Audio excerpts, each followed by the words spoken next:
Audio conversation with Brad Steiger, recorded Monday, June 20th, 2011. And just so you listeners know, I have been trying to get Brad Steiger on this podcast for well over a year. I have tried not to be a pest, but I've sent him a handful of emails. Then I noticed a book was just about to be released, and it was authored by him and his wife, Sherry Hansen Steiger, and the title of the book is Real Aliens, Space Beings, and Creatures from Other Worlds. So when I got a hold of him and said I would like to do an interview specifically to help promote that book, he said yes. I was super excited. The publisher sent me the book. I read the book. I will honestly say I read most of the book. Now, a few of the chapters I felt like I had read a lot of that information before and heard it before, so I just skipped on to the next chapter. That said, it is a great big thick book with lots of information on the subject of the visitors, the creatures, the entities, the things that get reported by real people, and it is cataloged very nicely. And by the end of it, I feel you're a little bit overwhelmed by the monumental amount of information in this book. That said, I really liked the book, and the book did something that I really respect. It's set up in a way that will be very user friendly and very informative to someone who's new to the phenomena. And then folks who are immersed in the phenomena, like myself, will be able to use this book as a really good reference point to look into the index and then dig out the key information that you're looking for. For instance, there is a really good chapter on aliens and the presidency that I didn't expect to be so interesting. And this is coming from an author who has been writing books and doing research into this subject, as well as ghosts and psychic phenomena and demonology. That he's been doing this sort of research and writing since the 60s. So that's well over 40 years of doing this type of research and trying to catalog it and trying to bring some of the deeper truths of this subject to his readers. That said, it was a delightful interview. The only flaw was way too short. He only had an hour to spare, and I felt like I was just getting warmed up. Let me also add that Brad is a very skilled speaker, and that makes for a wonderful listening experience for you. Please enjoy. Brad, I want to thank you so much for saying yes to this interview. It's quite an honor. Thank you. And pleasure to be with you. Good. And in my hand, I'm holding the book, Real Aliens, Space Beings, and Creatures from Other Worlds, which just came out. When it got mailed to me, I was surprised that it was a big, fat book. There is a lot of information in here. Oh, well, yes, we love to put out big, fat books with a lot of information. And that's one of the things that sort of struck me about this book is that we live in a world where there are skeptics and people try to deny the very existence of such things. This book is crammed with one case study, one report after another, and the actual, just the weight of the book itself sort of, should tell anyone that there's something going on. It certainly should. And the approach that we used is to, well, let me preface that by saying that I think whether it's the paranormal and writing in the paranormal field, doing one of the ghost books, one of the other books in that line, people are starting square one today. They see what's on television, maybe they read a book, and they say, wow, now I know all about this field. Well, looking at UFO books coming out, it's obvious that they probably started their research somewhere around the turn of the century, and there's just a vast amount of information. And this book begins with the earliest example in each of the chapters, and then, as you've noted, Mike, proceeds methodically up to, well, when we finish the book, the spring of 2010. So it's that recent, and yet it goes all the way back to either 1947 or the 1940s somewhere or the 1930s or the 18s somewhere. and begins each segment of Aliens. And this isn't per se a book about UFOs, though they are intertwined. It is a book, as it says, about aliens, space beings and creatures from other worlds as people have reported them, as people have recited them, and as people have claimed it as an integral part of their life experience. So we don't have any accounts that may be a little off the wall, although, that's a subjective evaluation. Some people may say it's all off the wall. But in terms of honest, normal, whatever that means, serious-minded people who have had these experiences and reported them and given an account to the best of their ability that they were true and accurate and true to their own personal vision of their own integrity, these are the stories that stand out from the time that I began researching and Sherry began researching. I began, I remember 1947. I remember Roswell. I got hooked at 11 years old, and I've been researching UFOs, collecting files until the time when I could go out and travel literally around the world investigating this phenomena. You have to label it at this point a phenomena, an enigma, because no one knows for certain exactly what we're dealing with. I could not agree more. And I'm not sure how much you know about my own set of experiences. Have I shared anything with you through the emails I sent? Very little, very little. Okay, I'll just say the set of experiences I've had in my life make this subject, it is not entertainment, and it is very deeply personal. And that is part of the reason I'm doing these audio shows as well as the writing that I'm posting online.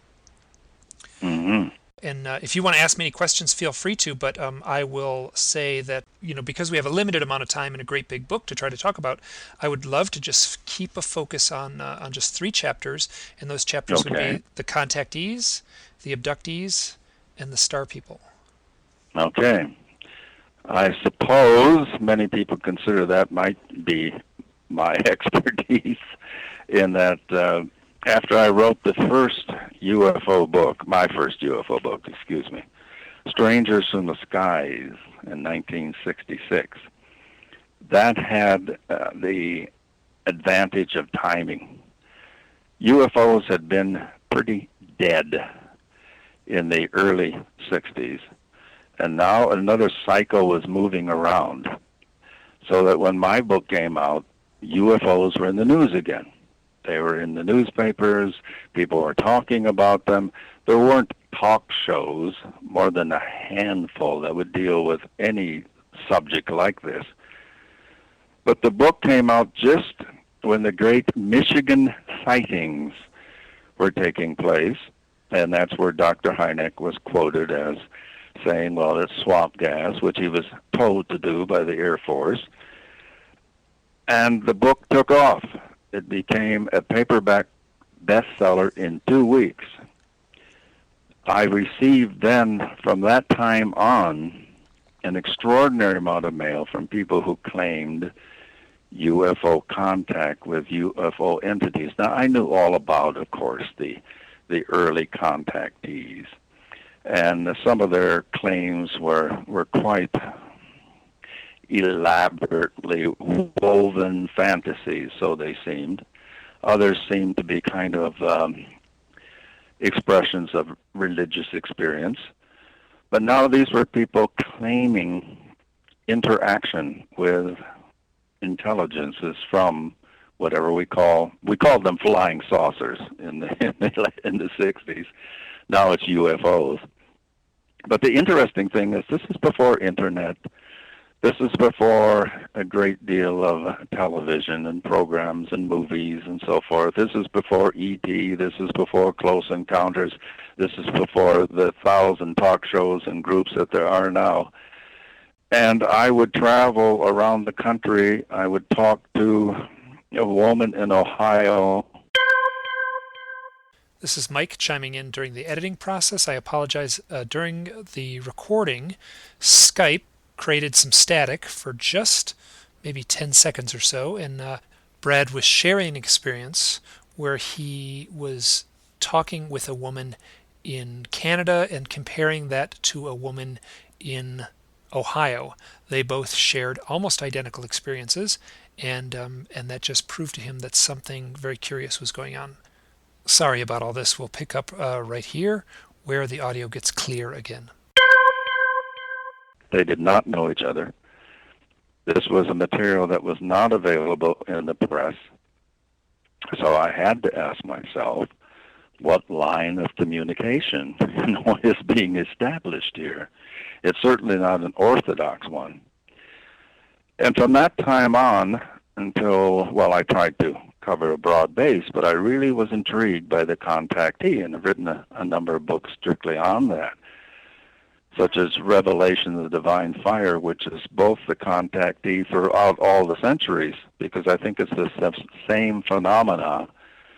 The prophets in the Bible and the New Age prophets, some people are offended when you dignify them with the same breath, but in a sense, we're always having individuals who are looking to the skies, who are being contacted, who are receiving information, and it's been an ongoing communications probably since before we stood upright as a species. Yeah, I agree. We're very much on the same page. One of the things that's happening now, you talked about the era from the 1960s and how much has changed. One thing that has changed with the advent of the internet is that people are coming forward with their own stories and sharing them online. They're doing it without an editor. They're doing it without a publishing company. They're just a few mouse clicks away from starting their own website, and you get some low quality stuff out there. But I would also say I'm shocked at the reports that I'm finding so easily online. Instead of someone writing a book and saying 10 years ago I woke up in the morning with this odd scar, you can check a website and someone will say this morning I woke up with an odd scar, and it's creating perhaps an acceleration of the acceptance in our day-to-day culture, this tool, the internet. Yes, the internet makes it so very difficult for researchers such as myself. It seemed, and I'm not making a judgmental statement here, I'm speaking strictly from the viewpoint of the researchers, such as Sherry and myself. When there wasn't an internet, when there wasn't television programming, reality type shows where people are exploring this,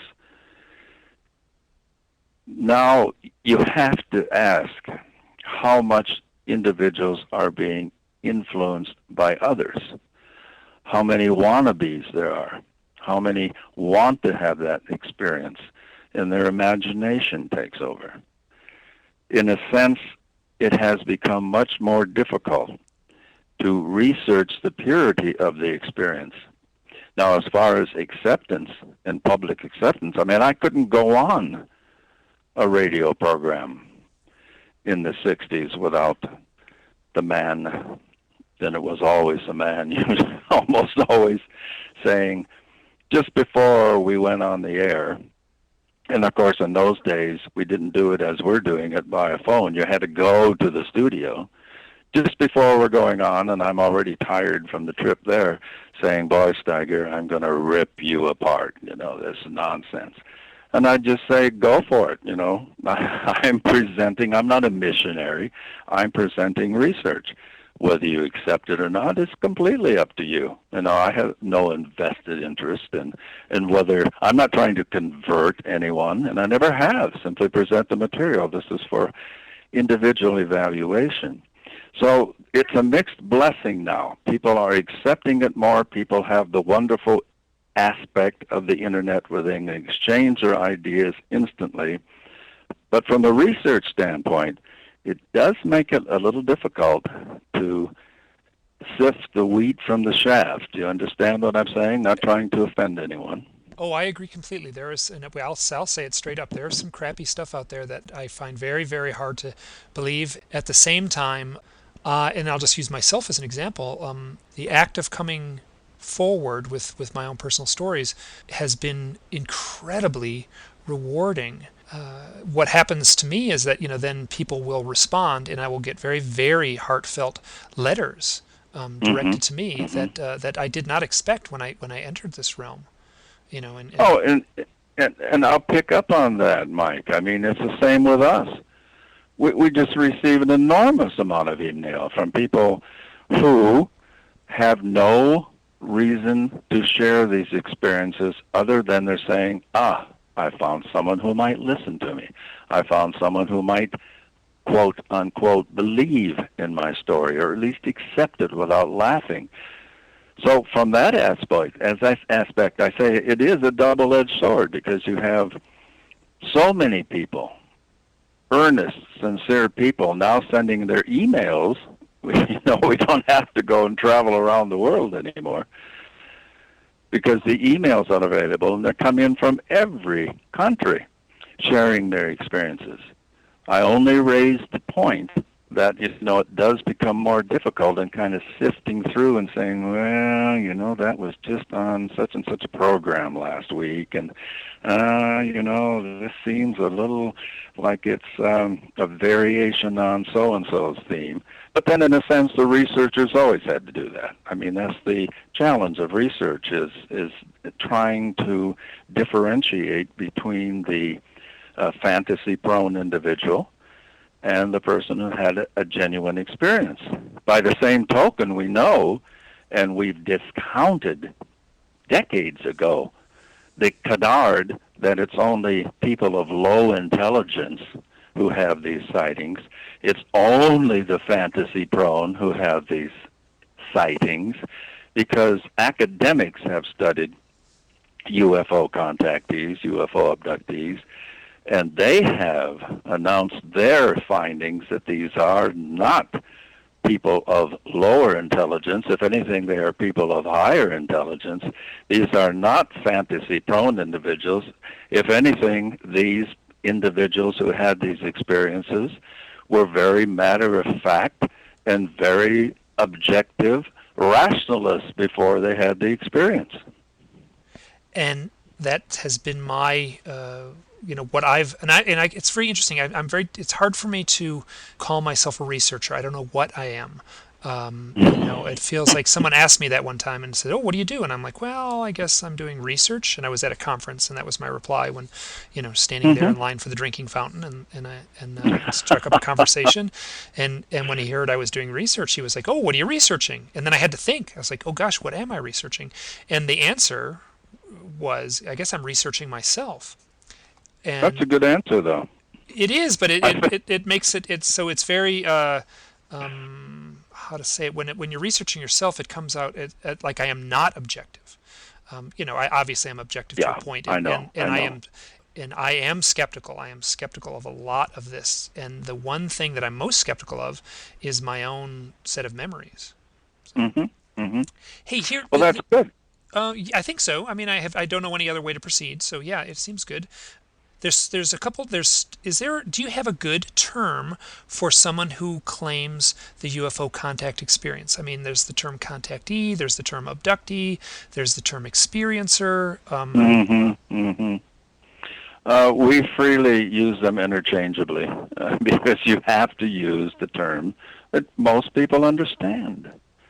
So we're not interested in coming up with new terms, but using those that what we're interested in is finding, if at all possible, a common denominator. We've put out this questionnaire now for decades, and we stress that this is information gathering, and you're probably familiar with it, the Star People questionnaire that we put out, or now we've expanded it to it's the Steiger questionnaire of UFO, paranormal, and mystical experience questionnaire, so that, because it really includes all of these, truly it does.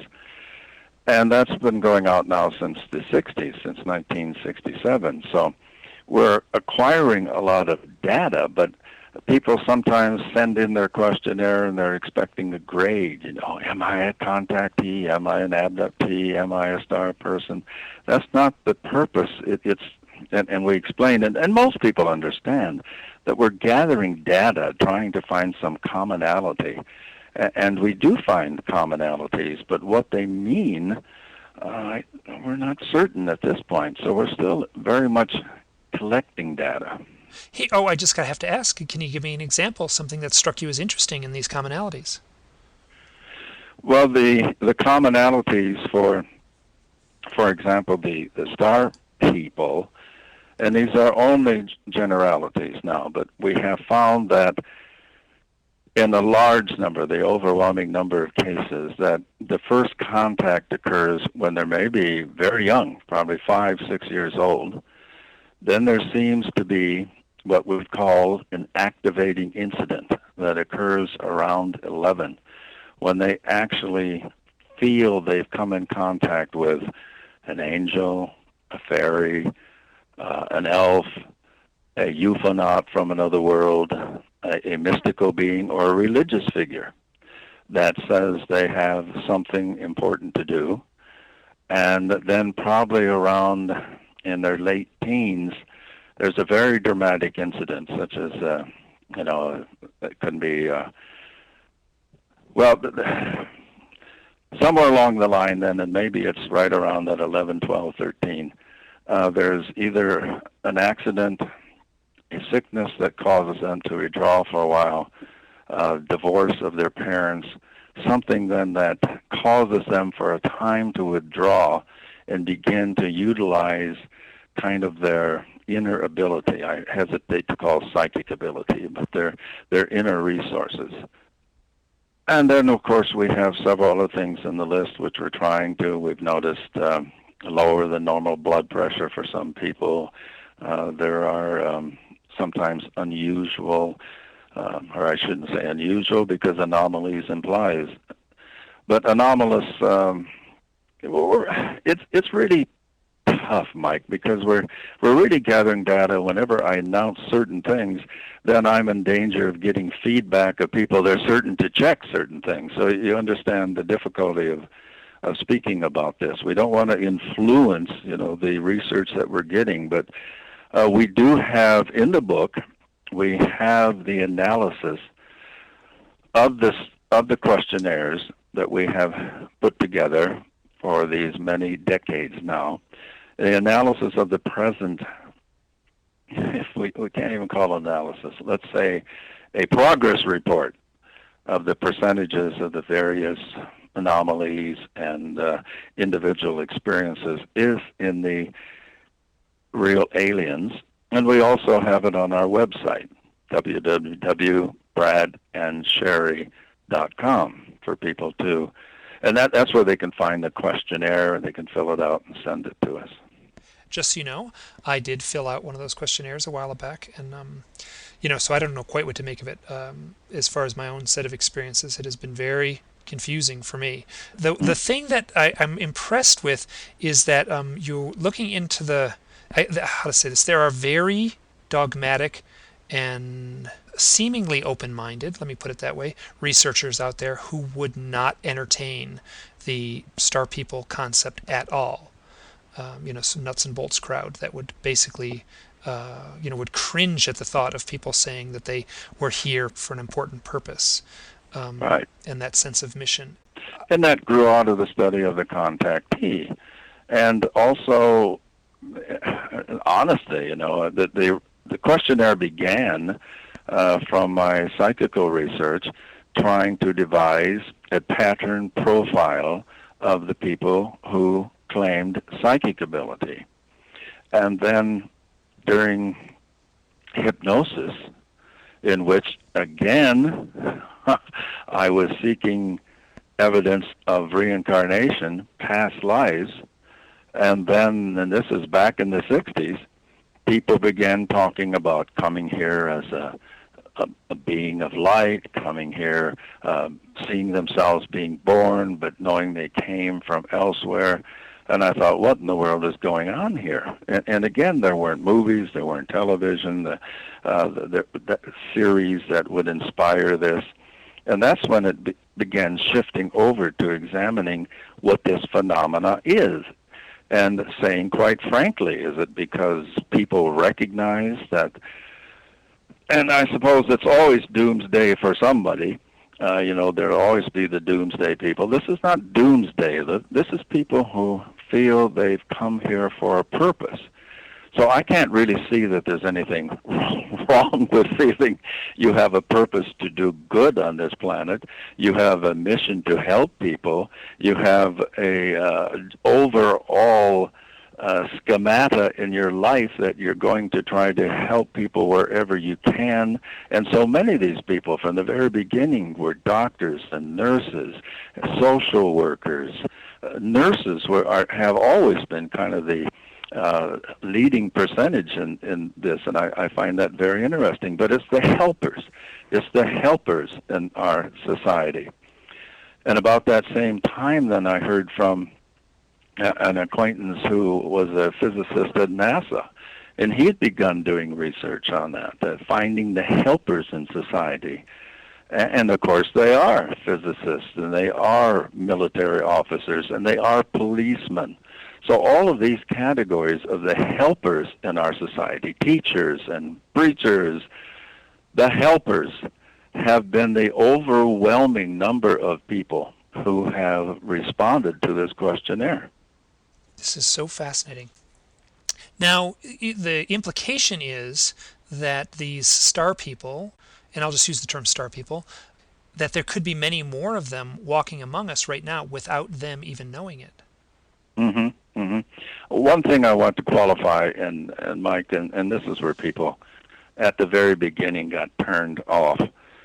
Some people, I know I'd even go on television shows and say, now you feel you're from another world, you're from a strange place. And I'd say, well, I'm from Iowa, if you consider that as, and then they'd get upset because never have Sherry and I said this, but some people, I mean, I'll be frank, we've seen pictures of star people churches in Denmark, and people have asked if they can set up star, but that's not what we're talking about. It's not people who claim they've come from another world. It's people who have a consciousness or an awareness that and we're all star stuff. We're all star stuff. And more scientists are saying, is that our very beginning came from, microbes from some faraway star. So we're all star stuff. And we might all have that genetic memory of moving through the stars, moving through the skies. That might be, we don't know. I mean, every cell, there seems to be cellular memory in every cell within our body. So we don't know how much is genetic memory, but it's not people saying they've come from outer space. It's not people saying they're aliens who walk among us. Now, that's a whole other question. There may very well be aliens who walk among us, but that's not who the star people are. Yes. Oh, and I got that from the text, and that fascinates me because that has been one of the challenging things for me as I enter this arena and do this sort of research, is that initially I was sort of I had a knee-jerk reaction where I was sort of repelled by the claims of the folks who said that they had some sort of contact experience that was a loving communion with benevolent space beings, and that they were here for a purpose. Oftentimes when they say they're here for a purpose, that is followed up in the next breath by, but I don't know what that purpose is. And exactly. And one of the things I realized that in a way these people are just using vocabulary words that I find challenging, and someone else could tell me the exact same story, use just a few slight variations in the words that they choose, and I would drink that story in a way. That's the challenge, isn't it? We for a time conducted seminars, because the big thing that came to us were people exactly as you've described them, who they knew they had a mission, they knew they were supposed to do something. What was it? So we did do seminars in a general way, but using creative visualizations, guided visualizations, and so forth, helping people. And many people then did get a glimpse of what they thought they were supposed to do. Now, the difficulty of that was people then truly wanting to make of Sherry and myself much more than we've ever claimed to be or ever wanted to be. We have never had the desire to become spiritual leaders. We've never had the desire to form a church. And there was a great deal of pressure. And from some very thoughtful people who wanted us, to put out a regular newsletter, to have regular meetings, to have gatherings.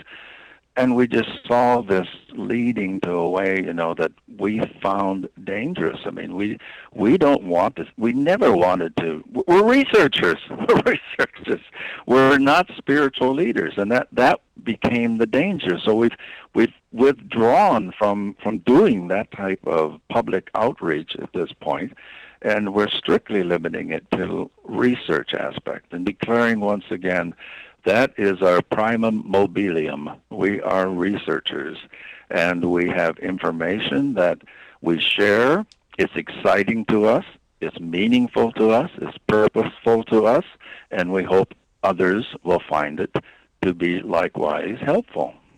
Now, I have listened to you on other audio interviews. I have a few of your books on my shelf, and both you and your wife, Sherry, have had near-death experiences. Mm-hmm. Mm-hmm. This I find extremely interesting, and I'll follow that up, and you'll see where I'm going with this. What do you see as the role of, the shaman in our present-day society? Well, here again, you've touched on a very personal matter for us. You are probably aware of the number of books that we have done on shamanism, that we've done on Native American. We have both studied with very highly spiritual shamans, and we see the role maybe of some of the star people as kind of shaman in their own right of helping in that regard. It's a way that is free of dogma. It recognizes the spirit within everyone and everything, and when you look into the eyes of your brother and sister, you're looking into your own, and we have a oneness that we have an opportunity and a privilege to serve. And so I think shamanism is very important. And I think you're right, because the near-death experience cannot be ruled out as something that was very influential in both of our lives. And I think that, of course, that's also the step of initiation in shamanism, where you undergo a pseudo-death, where in our cases, we went into a death that was pronounced for a time by medical. We were not lying in a sweat lodge having a death experience. We were truly having a death experience, which I guess that really intensifies your sense of mission too. You feel since you've come back, you are altered, even though it occurred to us at very young ages. And then again, when Sherry was older. So these are experiences that certainly cause you to evaluate your life path in a very serious way and begin to examine it. What am I really supposed to do? Let's stop wasting time with the audiophora and the peripheral of life. Let's really get down to what it's really all about, and that's sharing awareness. For us, that's sharing awareness with the people who will respond to the particular works and the books that we publish. Yeah, I always think of I picture this whole phenomena in a way, the way it interacts with the contactee, the abductee, or the experiencer, as a sort of initiation process. And that's just one way to look at it. And it's certainly... No, well, I agree with you. I didn't mean to shout at you, Mike. But it's so few people who seem to get that, and pointed that out in various works and articles and so forth, that these are individual mystical experiences, whether they are extraterrestrial or multidimensional, or whether they come from someone's idea of an ecclesiastical source. These are individual mystical experiences, and the contactee, I mean, I love to hear you say that. We view as an initiation experience. Yeah, and it's because from my direct experience, um, there's something going on that is more profound than simply, a little scientist in a metal spaceship, flying here to collect data. Right. My sense is that there's something much more profound. There's another researcher. His name is Christopher Knowles, and he was, sort of equally perplexed with these problems, and he started using the term the elusive companion hypothesis, which I really like. It sort of Mm-hmm. implies that the companion, something is going on that is on a parallel track to us, that is interacting with us in a way that seems different than the way that we would simply interact with the grizzly bears in Yellowstone by flying in on a helicopter and darting them and then doing a little medical examination, perhaps coming back later and examining that same bear one more time. Mm-hmm. That's a very easy conclusion to come to, but something is going on that's much more. It seems to be a companion phenomena to the human species rather than I will use the term than an alien phenomena, if that makes sense. We really do not use the term alien. We use the term the other when we are speaking amongst ourselves. But alien, of course, is what will communicate, and we're always looking for words that instantly communicate, right? So alien translates for the cover of the book. If we put real others, space beings, creatures, you see people say, what? But companion is a good word. The other, others have used Whitley Strieber uses the visitor. throughout history. Pardon me? Whitley Strieber uses the term the visitors. Mm-hmm. Mm-hmm. Yes, we've used that as well. But the other, because it's the one thing that, well, the overriding thing that Sherry and I emphasize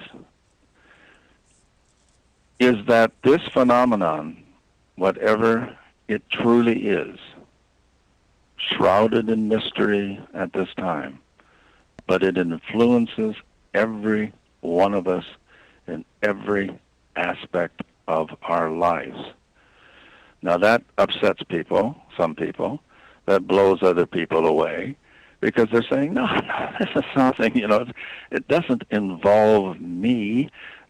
This is something that an experience, someone saw a light in the sky, or some kind of off-the-wall guy says that he actually made contact with him. We're saying put all that aside and look at those as great pieces in a big cosmic jigsaw puzzle. But know this well, that this phenomena, this enigma, affects every single one of us in some way. Perhaps we perceive it, perhaps we don't, perhaps we're aware of it, perhaps we're not. Maybe we don't dare, some of us don't dare to perceive that, but it does affect us. It's an overall, it's the great mystery, as the Native Americans termed their general, whether it was, Manitou or Wakantanka, but the best description I think that they used was simply calling this the great mystery. And that's what we're involved in our very essence, in our very spiritual being. That's what we're involved in. It's a great pageant play. It's a great panorama that belonged long before we were sentient beings. The reports that get told by experiencers and people who claim the contact experience, and star people, and one of the things that I have found almost universal when I talk to folks who claim this experience is enhanced psychic ability. Mm-hmm. Goes with it. Yeah, that to me says something is interacting with us that is more powerful than simply just a visitation by some mysterious scientists. And Hmm. along with that comes and your book confirmed a lot of what I had been seeing. So I'm sort of repeating what's in your book, but a sense of mission, and then people will actually begin to channel. That is something that I've seen as a very true pattern, but very Hmm. few researchers will touch that. Right, right, right.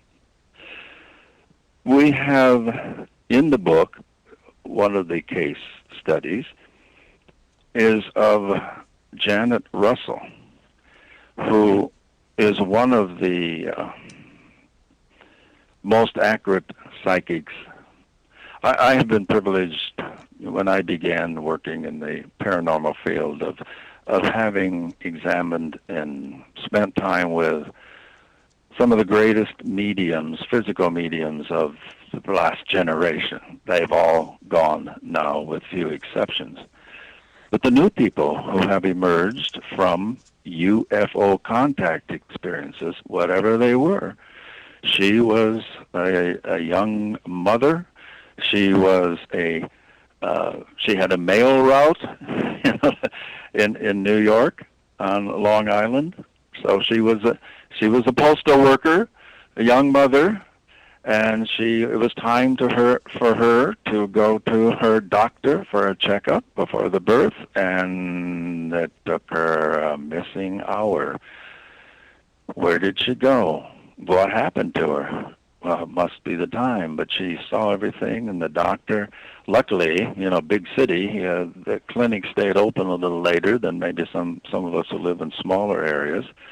So she was still able to make her appointment, but, she was an hour late. Well, how could she explain it? I don't know. I went right on to my usual route, but, there was something that happened. I looked up in the sky. Well, it wasn't until years later when she is the leading psychic in her area, or one of them. I mean, one of the outstanding psychics. And then she began to remember, and we have her experience in the book, where she was taken aboard a craft. Now, this is the imagery that is used. Are these really craft? Are they really? Well, we understand vehicles that fly now, don't we? Maybe centuries ago we wouldn't understand that, but we would understand going to fairyland, or we would understand going to a mystical place, to a simulation of a Garden of Eden, some idealistic place, and be given information and being examined in some way. So wherever she went, she was examined by a number of people, entities, beings, perhaps that's better, and she was given these enormous, powerful psychic experiences, and she's been on television in United Kingdom and several United States, and she's a wonderful, giving, kind person. And she shares this extraordinary gift because that's her mission now, to share with this type of soul reach where she can help people. She gives comfort and aid to people every week by the dozens. And is she still alive? Yes, yes. Oh, good, good. That's great to know. She's very much alive, and we have information about her in the alien book. I hope it got in. Yep, I just At found any it. I just rate, looked it up while we were talking. It's on page 53. yeah, and she can be contacted. People can Google her. She has a television show, a radio show, and as I say, she does guest experiences, guest appearances of her experiences. I'll be doing one with her in just a couple of weeks. So we stay in touch all the time. She's extraordinary, with a haunting that we're involved with. I just sent her a penny that materialized, and the person sent it. She was able to touch that penny, describe the house exactly, describe the phenomena, describe what's going on. Now, this is a woman who walked a postal beat, a mother, and on her way to her doctor, went somewhere, received this blessing, received this gift, and received a mission to help others with her spiritual gifts. Hey, here's a question, and this has less to do with the topic of the book and more concerning my own research. What is your sense about owls? Well, I have one sitting beside me on my desk. See, here again, we can't get tied up in saying, they're a sign of evil, they're a sign. Again, in the shamanistic tradition, the Native American tradition, the owl is very meaningful, and I have one sitting right on my desk as we are speaking now. I've seen things that people print, about the animal this, the animal that. I think we have to recognize the oneness of all life, and that all life is expression of the great mystery, and putting negative connotations on animals, the four-leggeds, the winged, those that swim in the sea and those that crawl on land, I think does a disservice to both humans and our brothers and sisters. Yes, and the reason I ask that is I ask that of pretty much everyone I talk to in this audio series that I've been doing, and I say that out of personal reasons because I have seen so many owls. I've actually talked to owl researchers and asked, is this normal to see this many owls? And they, straight across the board say, no, this is not normal, and they actually sort of treat me as if I'm lying, like it's impossible for anyone to see that many owls. And I will add, I do live in a place with a lot of owls. Depends where you live, I guess. Oh, and I live in a place with plenty of owls, so. So do we. Yeah. Hey, I have sat in the what would be like a UFO support group, and you sit in a circle, and it's a lot like an Alcoholics Anonymous meeting, and I find these meetings very, very rewarding. Okay. But one of the things that is surprising to me is the divergence of people's reports, the divergence of people's experiences. Some people will claim interaction with loving, kind, benevolent space angels, while others will tell terrifying stories of being put through terrible ordeals at the hands of what amount to like evil doctors. Why is the phenomena itself so polarizing? Well, I upset people when I say and answer that question, which has been asked many times. I think it's largely who you are is what you get. If your concept of alien life forms is based upon the beast that ate Detroit and some of the frightening alien depictions, then that's probably how this intelligence will appear to you, because it reads you and sees that's how you regard alien life. If you're of a more positive nature, if you like cute little E.T., if you really, really like angels more than you like demons, that's probably you're going to see a benevolent guise of this intelligence. Now, we don't really know what the intelligence looks like. It's how it reveals itself to the individual. But the great challenge for us is discernment. And just because it looks like an angel, don't believe that he's got a nice shiny apple for you and a wonderful way of life. And just because he looked really ugly and grotesque and serpentine doesn't mean he's bad. We have to discern. We have to make our own evaluation. And that's part of the challenge of the great mystery of exploring and dealing with alien intelligence. We don't know what it really is, what it really wants, what it really looks like. We just know we're involved in some reality game with it. And they have a greater understanding of the rules and the parameters than we do. We have to learn and use our intelligence, our spiritual energy to try to cautiously approach this mystery and maintain a spiritual and physical balance at all times. In the book, you talk about aliens and the U.S. presidency, and you tell a Mm-hmm. story, and I would love to get your take on it. And I've heard this story in many guises, in many forms, Mm-hmm. and it's the elusive story where President Eisenhower meets with Yes. aliens in an Air Force base in 1954.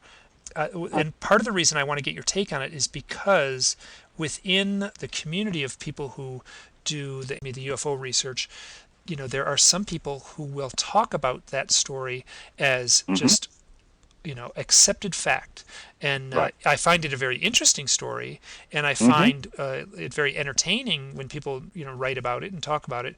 But for me, I have a hard time knowing, where that story lies on the little continuum of between fact and fiction. Excellent example, Mike. And just briefly, I'll use the Philadelphia experiment to go side by side with that. But first, Eisenhower. Now, I heard that story, of course, back in the, the very early days, and Mead Lane and so forth. And I included it in one of my early books. And in the Alien book, by this time now, or I'm speaking of our present Alien book, we have talked to people who, and this is part of the mystery, who claim to have been there. A British Air Force officer who claimed to be there, and then told a member of their parliament who told us, who told somebody who told this, and then a friend who claimed to have been a seaman from another country because he was not American at this time. He got his citizenship, but he claimed to just happen to be there, happened to find out what was going on, and he saw Eisenhower there. Now, the same thing happens with the Philadelphia experiment. We, just when we completely write it off as fantasy, and I kind of got the whole thing going in 1967 when someone sent me the papers, the Vero edition with Jimmy and all the supposed aliens writing their notes. And I wrote an article in Saga magazine, and it just took off. And I got all kinds of mail from, yes, my son is still in an asylum, or yes, my father, we've never seen him since that experiment. I was just a little girl, and we never saw him again, and on and on and on. And I'm thinking, good Lord. And then, of course, we have found out through a very vigilant researcher, Robert Gorman, who happened to live in the same town that Carlos Miguel Allende was supposed to live in, and talk to their family and saying, "Oh, that's Charlie. That's our son. That's our brother. He's always told these wild stories and so forth." And now it seems to be a hoax. But then Allende, or Carl Allen, his birth name. I have information that just before he died, someone sent me a transcript where he denied his claim that it was a hoax and it was real. So we still get mail. We still get email from people who swear that a loved one was involved with the Philadelphia experiment. And we still get email from people who know people who were there. And it's kind of become living urban legends of the UFO field. Just when you think you've completely put it to rest, then someone else comes with a fabulous, I was there. Very much the same thing happens with Roswell. I mean, I will get a report, or someone, when I'm doing a radio show, will call in and describe, and then I ask them to write, and they write this detailed account of how they were just a young boy at the time of the crash, and they saw Air Force, they saw military, they saw Army personnel chasing small beings across their backyard and dip their garbage pail. They actually saw, and then I heard people on their dying deathbed told their daughter. These are self-perpetuating People come up at lectures and want to talk to us. Just can we sit aside and then tell us they saw this, their father saw this, their uncle saw it, their grandfather saw it, their father, their cousin, their uncle was involved in the Philadelphia experiment. What do you do? What do? You just keep on trying to shift and sift the wheat from the chaff. Good. Hey, we've been at it for an hour. Let me just ask one final question. Okay. And here goes. So here's an experience that I've had, and I've talked to others who've had the same experience. You go to, let's say, a UFO conference, and you sit in the audience, and a researcher stands on a podium and delivers a lecture, and they've written a book, and their information is tidy, and it comes to a nice simple, tidy conclusion, and it's all very interesting, and they seem serious and genuine. And later on at the conference, you find that researcher at the bar. You sit next to him, and after a glass of wine or so, you ask the question, like, well, what do you really think is going on? And they kind of look left and they look right, and they give you a different answer than they gave you at the podium. Why are people? I guess how to say this? What is the what bigger picture is lurking below the waterline that we should keep our eyes open for? Well, explain to me, Mike, what different answer did they give you? Well, they will be up at the podium, and they will tell a very tidy story that falls very much into the extraterrestrial hypothesis. These are aliens, these are coming from other planet, and we took soil samples, and here's the burn marks on the lawn, and it all gets very, very scientific. And then when you talk to them, the researcher themselves will say things like, my life has been plagued by synchronicities since this has started.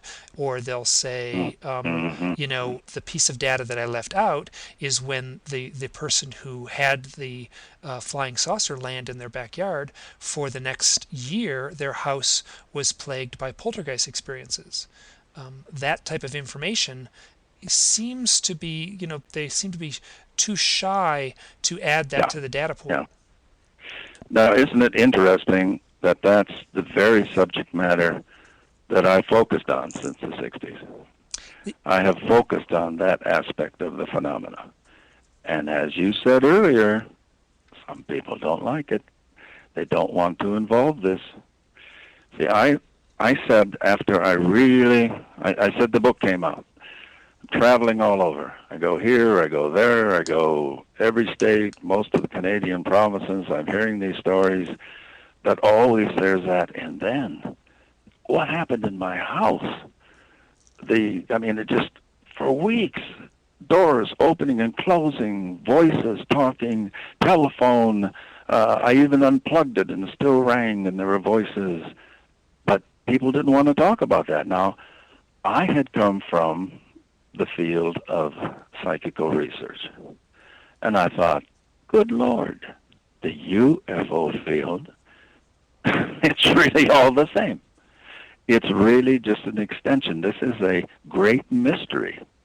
As I've said many times during this hour, this is a great mystery in which we are the unwilling or willing or unprepared participants. And that's why the approach that I've taken in my early books and that Sherry and I take in our present books is exploring this aspect of it, because you can't leave it out. This may be the most integral part of it. The mark in the soil, the crop circles, that may just be attention-getting devices so that we start paying attention to the larger picture. What's really going on? How it's affecting the human species in general, overall, in an integral, undeniable way. And that's the part that most researchers don't want to talk about. And I will sum this all up by saying that is the stuff that I am most deeply interested in, and the stuff that fascinates me, more than any other aspect of the phenomena. And this has been great. I want to thank you so much for this hour. My pleasure, Mike. Good. And I'm going to I want to ask this. I would love to have you back at some point. Mm-hmm. when I started this podcast series and when I started my blog, the reason I started it, and I am not mincing words here, it was forced. It is self-therapy. It is as a way to try to make sense of these mysteries that have somehow intersected with my life. And I would love to talk to you about some of my more personal experiences. That would be very interesting. I feel a great rapport with you. I feel that you know what I've been trying to say for years and what Sherry and I are trying to say. We don't claim to have the final answers. We just have a whole lot of questions that we want people to think about. Yes, and I think that the questions, by simply asking complicated questions and potentially unanswerable questions, I think it just forces the individual and perhaps the collective, it forces, I don't want to use the term a heightened evolution because that sounds so lofty, but it does, when you reach for the stars, you don't end up with a handful of mud. No, you're exactly right, but then there are a whole lot of people who won't return your calls after you ask those questions. So. And I will say and you've experienced that, haven't you? In a way, in what I've experienced mostly has been since starting this website, is that the people that frequent my website, they're not many. It's not a large number compared to other paranormal sites that are a little more exploitative, in my opinion. The people who frequent my site, in my opinion, are the right people. So that's who I'm directing this to: the people who are genuinely interested in That's great, and that's where questions. We feel fortunate, because with the books, there's obviously there are more people than us, Mike, out there, because that's been the themes and the topic of our books, and they've always found an audience. Maybe not the big screaming bestseller, but we have a steady audience that's kept us afloat for these many years. The people are out there and they do respond, and we're getting more to listen every week, we hope. And I hope this program will reach those people. More and more of them will start listening to your approach, our approach, what you're trying to say. And I fully expect that, if I look in the crystal ball and look down the road, that this approach will evolve and mutate and change, and hopefully for the better. But at this point, I'm being as honest as I can be and trying to ask the questions that how to say it, that well up from my gut, right, as opposed to that come from my intellect. But stay honest. You've got to stay honest. That's one thing, whether, it rewards and the great wealth that some authors who have entered this field and exploited and then moved on. You can't play that tune. You've got to play the tune that maybe not as many people are listening, but it's a tune and a dance that's part of the universe and the cosmos and truly will go on forever. Now, the people who elect to hear it, that may be fewer in numbers, and maybe it's always been a process of separating the sheep from the goats. And when I entered this fray, I knew full well that there's a snake pit side of it, and then there's a doughy-eyed believer side of it, and then there's the budding religion side of it. And the only way I could enter it, the only way that actually made sense, at a heart level, at a soul level, was to be as honest as I could be. There's some stories I haven't shared publicly just because they involve other people, and I just feel that would be unfair. But what just to proceed forward. We would always be open to hear them. We'd always be open to hear them. Good. I would love to have, and I will say this: I would love to hear Sherry's voice if we have a chance to talk again. She would very much, as he said, perhaps in the fall, and then she would be just delighted to come on.